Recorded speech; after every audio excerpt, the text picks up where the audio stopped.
untuk kategori amalan jihad, Ustaz. Mohon pandangannya.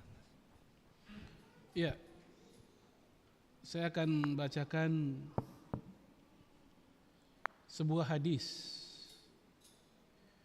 Rasulullah Sallallahu Alaihi Wasallam dari Ibnu Abbas dalam kitab As-Sunan Al-Kubra Imam Baihaqi. Rasulullah alaihi wasallam mengatakan, man istamala amilan minal muslimin fahuwa ya'lamu anna fihim awla bidzalika minhu wa a'lama bi kitabillah wa sunnati nabiyyih faqad khana Allah wa rasulahu wa jami' al-muslimin. Apa artinya? Siapa yang memilih seseorang untuk mengurus urusan kaum muslimin. Berarti apa tuh? Pemimpin, caleg, ya. Dia milih seseorang buat ngurus urusan kita, padahal dia tahu ada orang lain yang lebih pantas, lebih layak dibanding orang yang dia pilih itu. Ya, di mana orang lain itu lebih faham kitabullah, lebih faham sunnah Rasul. Maka kita telah mengkhianati Allah, Rasul dan seluruh kaum muslimin. Ya, misal saya, ini ada calon 2, 3 atau berapalah gitu. Ya, ini soleh, ini bagus agamanya, pemahamannya, ya sama Islam dan juga teruji akhlaknya. Yang ini biasa aja, yang ini track recordnya buruk dan seterusnya. Saya milih yang buruk karena mungkin dia pernah ngasih saya proyek. Lu mau nggak ada tanah di Jonggol tuh 2 hektar buat lu dah ya, tapi lu milih gua, misalnya.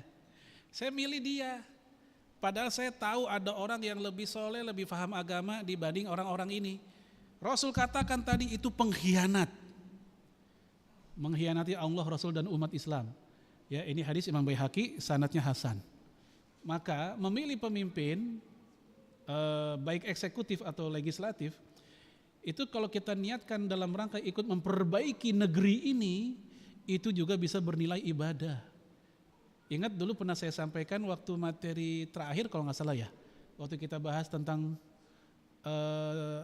Islam agama sempurna, betul ya? Terus kita bahas tentang sisi politik kalau nggak salah. Di ucapan Utsman bin Affan, beliau bilang begini, innallaha la yaza' bi sultan ma la yaza' bi kitabillah. Jika ada kemungkaran yang nggak bisa hilang pakai Al-Quran, ada kemungkaran yang nggak bisa hilang pakai Al-Quran, Allah akan hilangkan lewat tangan para penguasa. Penguasa yang gimana? Yang pertama tentu penguasa yang ngerti agama, kalau itu mungkar. Kalau penguasanya nggak ngerti agama, dia mana tahu itu mungkar. Malah justru yang mungkar dianggap al-haq sama dia. Kan gitu. Yang kedua, penguasa yang berani. Ilmu agama oke, tapi pengecut juga nggak bisa. Harus berani. Rumah-rumah, apa namanya itu kalau ini, bordir ya, apa sih? Rumah maksiat lah. Soalnya saya sering ketukar bordir apa bordil itu. Ya, rumah-rumah maksiat. Banyak orang yang takut, pemimpinnya takut. Ada orang yang berani, ada pemimpin yang berani, mampu menutup dan menghapuskan itu rumah. Wah, ini dia berarti dia ngerti dan dia juga punya keberanian. Imam Ahmad bin Hambal ditanya, ada 2 calon pemimpin. Yang satu soleh tapi pengecut.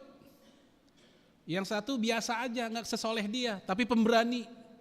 Anda milih mana? Jawaban Imam Ahmad, yang pemberani, walaupun kesolehannya kalah sama dia. Kenapa? Karena walaupun ini soleh, manfaat kesolehannya buat dirinya, tapi kepengecutan dia membawa malapetaka buat negaranya. Negara dirampok, negara diserang, negara dikorup, apa? Dia takut. Ya, negara diserang pakai pesawat, dia umroh, kan soleh dia. Bukannya ngelawan, dia umroh. Tapi yang ini, walaupun kesolehannya biasa aja, nggak sehebat yang pertama tadi, tapi pemberani. Keberaniannya itu membawa perlindungan buat negara dan rakyatnya. Kata Imam Ahmad, aku akan pilih yang kedua. Gitu. Jadi intinya Bapak Ibu, dalam masalah pemilihan pun ada timbangan-timbangan syariat yang harus kita perhatikan dan insya Allah bisa bernilai ibadah kalau kita tujuannya pun juga untuk ikut andil dalam membangun negeri ini. Wallahu a'lam bishawab.